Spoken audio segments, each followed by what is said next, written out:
In today's video, I'm going to teach you how to effectively communicate with Substack. Whether you're a reader, a writer, or just exploring new career opportunities, knowing how to reach out to the right people at Substack can be incredibly useful. Let's walk through the various ways you can get in touch with them, depending on your specific needs. First up, if you're seeking general support, which includes help with your account, managing subscriptions, or resolving any technical issues, you can email Substack at their dedicated support address. This is the best way to ensure your inquiry reaches the right department quickly and efficiently. If your concerns revolve around privacy or you have specific questions or requests related to your privacy rights, contacting Substack's privacy team is your go-to option. They have a dedicated contact specifically for privacy matters, where you can find assistance with any privacy-related questions. For those of you who are writers, particularly interested in starting an independent publication on Substack, there's a wonderful resource available. You should definitely check out their site, specifically designed for writers looking to explore paid opportunities. This could be a valuable step if you're thinking of monetizing your content or expanding your presence on the platform.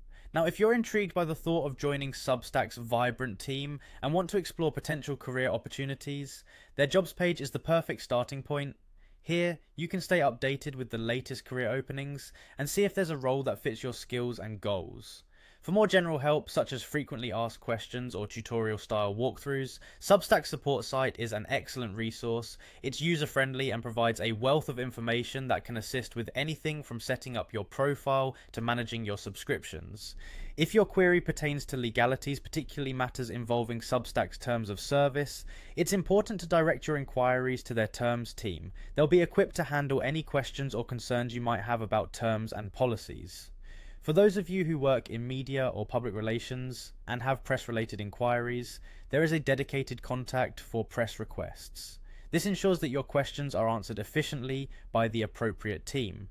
And finally, if you're looking for quick and direct answers to common questions, Substack also offers a chatbot. This digital assistant can provide immediate responses and help you navigate your way to the best possible solution. These are the core ways you can contact Substack, each tailored to your needs. By reaching out through the right channels, you ensure that your queries are handled efficiently, getting you the best possible assistance. Thank you for joining today, and I hope you found this guide helpful in communicating with Substack.